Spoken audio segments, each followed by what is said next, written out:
जय गुरुदेव। सद्गुण बढ़ाए और शिष्टाचार अपनाएं। श्री राम शर्मा आचार्य रचित इस स्वाध्याय का हम पाठ कर रहे थे। इसके तीसरे भाग में आप सबका स्वागत है।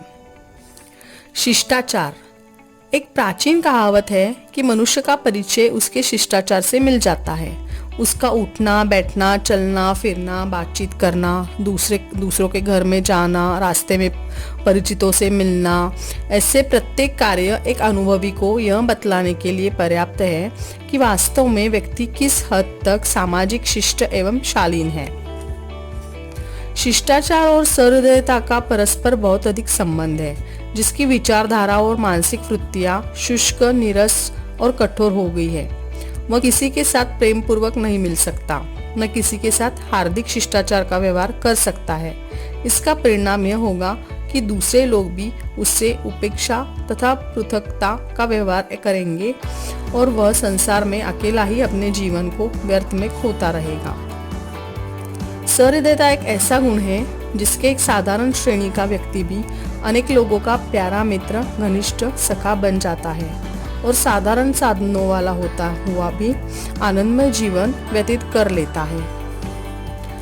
जब भारतीय संस्कृति के अनुकूल शिष्टाचार के नियमों की बात करते हैं तो उनमें से कुछ का वर्गीकरण इस प्रकार से कर सकते हैं। धार्मिक, नैतिक और चारित्रिक शिष्टाचार के कुछ गुण यहाँ पे बताए गए हैं। प्रत्येक धर्म का सम्मान करना हमारा कर्तव्य है। किसी के धार्मिक रीति रिवाजों में हस्तक्षेप करना अमानवता का चिन्ह है। जिस समय कोई व्यक्ति ईश्वरोपासना या किसी प्रकार के धार्मिक जप पाठ आदि में लगा हो, उस समय उससे बोलना या टोकना उचित नहीं। कितने ही व्यक्ति सीताराम, राधे श्याम, शिव शिव आदि नामों को बड़े जोर जोर से चिल्लाकर बोल उठते हैं। खासकर घंटा 2 घंटा रात रहते ही जब अधिकांश व्यक्ति सो रहे हो, शोर करना उचित नहीं है। शरीर से कार्यक्षम होते हुए बिना परिश्रम के मांग कर खाना बहुत बुरा है। किसी भिखारी को यदि भीख देना उचित न समझे तो उसे सीधी तरह मना कर देना चाहिए। धार्मिक स्थानों के पास शांति और सदाचार का वातावरण बनाए रखना चाहिए। सूर्योदय के पूर्व शैया त्याग करना चाहिए। भारतीय संस्कृति का एक स्वर्णिम नियम है, जिससे स्वास्थ्य के अतिरिक्त मनुष्य की मानसिक और आध्यात्मिक वृत्तियां भी उच्च बनती है। भारतीय सभ्यता के अनुसार जूते पहनकर किसी धार्मिक पवित्र स्थान पर नहीं जाना चाहिए, चाहे वह किसी भी मजहब का या संप्रदाय का क्यों न हो। देवस्थानों में प्रवेश करते समय जूता, लाठी, छाता आदि वस्तु बाहर ही रखनी चाहिए। ऐसे स्थानों में जिनके चारों ओर दीवार या किसी अन्य प्रकार की स्थायी या अस्थायी रोक बनाई गई हो, बिना स्वामी या प्रबंधक की आज्ञा प्राप्त किए घुसना अनुचित है। स्टेशन, बस स्टॉप, डाकखाना या खेल तमाशों के टिकट बिकने की खिड़कियों पर धक्का मुक्की करना बुरा है। शांतिपूर्वक एक लाइन में खड़े होकर अपने नंबर पर ही पहुंचना चाहिए। सार्वजनिक स्थानों और निजी आवास स्थानों में आने जाने के संबंध में जो सूचनाएं लिखी हो, उसका ठीक तरह से पालन करना चाहिए। सभा, सार्वजनिक उत्सव, मेले, खेल तमाशे आदि में नियमों को जानबूझकर तोड़ना और उछल कूद मचाना बचकानापन है। ऐसे स्थानों या सवारियों में जिसने टिकट लेकर जाना पड़ता है, बिना टिकट के घुसने की चेष्टा नहीं करनी चाहिए। इसके विपरीत आचरण करना असफलता ही नहीं वरन एक प्रकार की चोरी है। सामाजिक व्यवहार में शिष्टाचार कैसे लाए, इसके कुछ नियम बताए गए हैं। नित्य प्रातःकाल उठकर गुरुजनों, माता पिता आदि के चरण स्पर्श करना भारतीय संस्कृति का विशिष्ट नियम है। अपने घर पर किसी व्यक्ति के आने पर उसका प्रेम पूर्वक अभिवादन करना चाहिए और उसके सामने हाथ पैर फैलाकर बेहुदा तरीके से नहीं बैठना चाहिए। आगंतुक सम्मानीय व्यक्तियों के सामने घर के किसी व्यक्ति या नौकर चाकर पर क्रोध प्रकट करना या गालियां बकना अनुचित है। अपने से बड़े या सम्मानीय व्यक्ति के सामने कभी उनसे उच्च आसन पर नहीं बैठना चाहिए। जांबई, छींक, खांसी आदि के आने पर मुंह के सामने रुमाल लगा लेना सभ्यता का चिन्ह है। मार्ग में जाते समय यदि किसी परिचित का भेंट हो जाए, यथासंभव स्वयं अभिवादन करना चाहिए। वृद्ध, रोगी, स्त्री, लंगड़े, लूले व्यक्ति के लिए रास्ते से हटकर मार्ग देना चाहिए। किसी के घर जाकर घर के मालिक और अन्य लोगों की सुविधा का ध्यान रखकर ही व्यवहार करना चाहिए। सार्वजनिक उत्सव या सभा सम्मेलन के बीच अकारण अकस्मात उठकर चल देना असभ्यता का सूचक माना जाता है। ऐसे अवसरों पर जाना ही नहीं चाहिए या पीछे की तरफ ऐसी जगह बैठना चाहिए जहां से उठकर चलने में किसी का ध्यान आकर्षित न हो। इसी प्रकार से कथा वार्ता सभा आदि में सोने या ऊँघने लगना भी अनुचित है। पड़ोसियों के प्रति सदा प्रेम और शिष्टाचार का व्यवहार रखिए।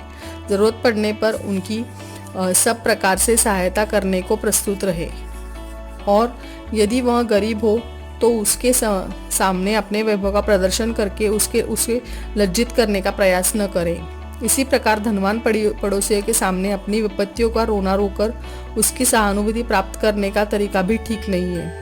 पड़ोसी से यथासंबंध समानता का व्यवहार करना चाहिए और उनकी जो कुछ सहायता की जाए वह निस्वार्थ भाव से और कर्तव्य समझकर ही करनी चाहिए। यदि कभी किसी रोगी के पास जाए तो उससे कभी उसको रोग को बढ़ा चढ़ाकर बताने की चेष्टा न करें, न उसके सामने किसी प्रकार की निराशापूर्वक बात करें। रोगी के पास सदा प्रसन्न मुद्रा में ही रहना चाहिए और रोगी का हौसला बढ़ाना चाहिए। रास्ते में जोर जोर से बुलाना ठीक नहीं। किसी जगह ठहरकर बहुत जोर से बातचीत, हंसी मजाक, ठहरा मारकर हंसना भी ठीक नहीं। रास्ते में अनजाने स्त्री के पीछे इस प्रकार नहीं चलना चाहिए कि उसे संकोच हो। किसी भी स्त्री को बार बार गर्दन घुमाकर नहीं देखना चाहिए। इसी प्रकार मकानों में बैठी या छज्जों पर खड़ी स्त्री को ताकना और घूरना अशिष्टता का चिन्ह है। मुसाफिर खाना, धर्मशाला, पार्क आदि सार्वजनिक स्थानों की सफाई का विशेष ध्यान रखना चाहिए। अपना काम पूरा हो जाने के बाद उन्हें गंदा छोड़कर जाना अशिष्टता है। खान पान और स्वास्थ्य की रक्षा के प्रति भी थोड़े शिष्टाचार के नियम बताए गए हैं। भोजन करने के साथ स्थान का स्वच्छ और सूचिपूर्वक होना चाहिए। भोजन करते समय खाने और पीने में चप का शब्द करना अशिष्टता है। दाहिने हाथ से ही खाना चाहिए। उंगलियों को ऊपर तक साग दाल से भर लेना और उन्हें चाटना सभ्यता के विरुद्ध है। पानी आदि पेय पदार्थ खड़े होकर पीना ठीक नहीं और स्वास्थ्य के लिए भी हानिकारक है। भोजन करते समय किसी ऐसी वस्तु का नाम नहीं लेना चाहिए जिससे घृणा का भाव उत्पन्न हो। भोजन पूरी निश्चिंतता और शांति के साथ करना चाहिए। चलते फिरते, घूमते टहलते हुए खाना स्वास्थ्य की दृष्टि से तो हानिकारक ही है, बल्कि सभ्यता के भी विपरीत है। खाने पीने के सामान को लांग कर चलना बहुत बुरा होता है। बातचीत, रहन सहन के भी थोड़े शिष्टाचार बताए गए हैं। जहाँ 2-4 व्यक्ति बैठकर बातचीत कर रहे हैं वहां जाकर बैठना अनुचित है। बातचीत करते समय यदि कोई अनुचित बात मुंह से निकल जाए तो तुरंत क्षमा प्रार्थना कर लेनी चाहिए। बातचीत करते समय केवल स्वयं न बोलते रहिए, दूसरों को भी बोलने का मौका दीजिए। कठोर उत्तर देकर शीघ्र ही उसे झगड़ने का रूप देना मूर्खता है। कठोर उत्तर के स्थान पर विनम्र शब्दों में ही कहना चाहिए, मेरी राय में आप भूल रहे हैं या आपको ठीक सूचना नहीं मिली आदि। मुंह से सदैव जरा सी बात पर गाली या अश्लील शब्द निकालते रहना सभ्यता के विपरीत है। जिस किसी से वायदा करो उसे यथाशक्ति पूर्ण करने का प्रयास करो। किसी बात को बहुत अधिक मत बढ़ाओ। वर्तमान समय में किसी ही ऐसे पुरुष और स्त्री है जो फैशन के भक्त बनकर जिस प्रकार विदेशी वस्त्रों का प्रयोग करने लगे हैं वह अशोभनीय है। विशेषकर स्त्रियों की चुस्त पोशाक तो भारतीय संस्कृति का दृष्टि से सर्वथा है ही कही गई है। ऐसी स्त्रियां सज्जन पुरुषों के समक्ष अपना सम्मान स्वयं कम करती है। सार्वजनिक सम्मेलनों में और निजी उत्सवों में अवसर के अनुकूल पोशाक ही उचित है। सद्व्यवहार, सदाचार आदि शिष्टाचार के ही अंग है। शिष्टाचारी मन, वचन, कर्म से किसी को हानि नहीं पहुंचाता। वह दुर्वचन कभी नहीं बोलता, न मन से किसी का बुरा चाहता। जिससे किसी का दिल दुखे ऐसे कार्य भी नहीं करता। विनय और मधुरता युक्त व्यवहार ही उसके जीवन का अंग होता है। किसी प्रकार की अभिमान की शिष्टाचार में गुंजाइश नहीं रखता। नम्रता, विनयशीलता आदि सब कुछ शिष्टाचार के आधार है। ना ही शिष्टाचार की संपदा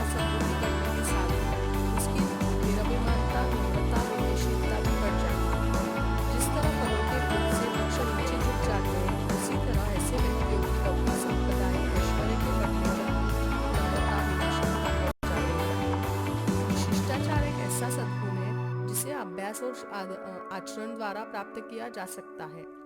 इसके लिए किन्हीं विशेष परिस्थितियों का उच्च खानदान की आवश्यकता नहीं है। किसी भी स्थिति का व्यक्ति प्रयत्नपूर्वक शिष्टाचार का अभ्यास जीवन में डाल सकता है।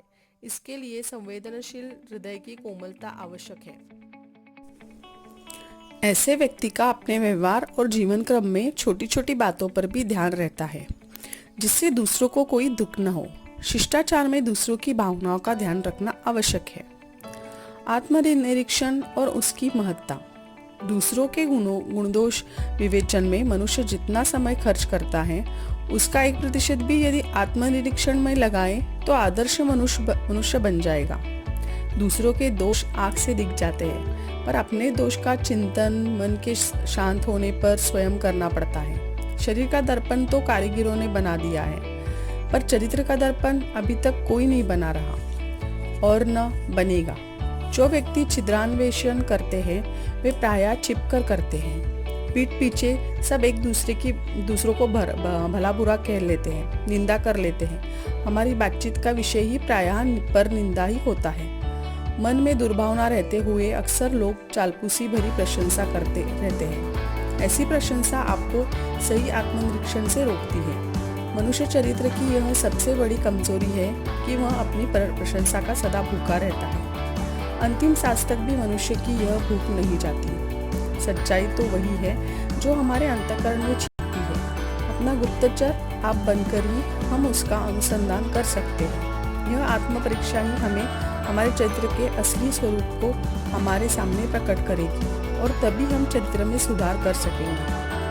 हमारा व्यवहार ही हमारे चरित्र का प्रतिनिधित्व करता है। हमें अपने को अपने ज्ञान से नहीं वरन अपने व्यवहार से परखना चाहिए। चलिए सद्गुण बढ़ाए, शिष्टाचार अपनाएं। श्री राम शर्मा आचार्य लिखित इस अंतिम भाग यही समाप्त होता है। फिर मिलेंगे अगले वीडियो में। जय गुरुदेव, सभी को प्रणाम।